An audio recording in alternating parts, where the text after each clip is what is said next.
भैया light of कर दीजिए।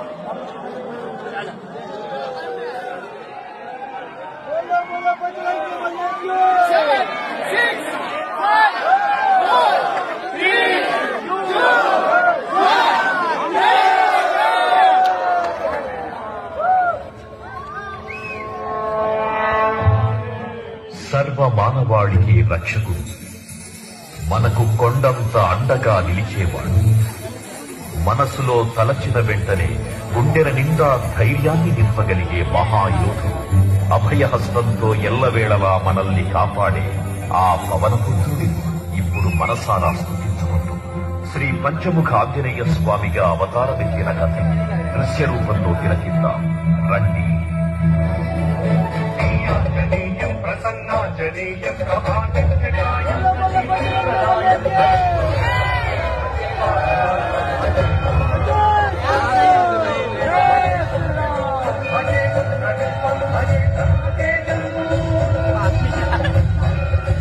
అది రామాయణ మహాయుద్ధం.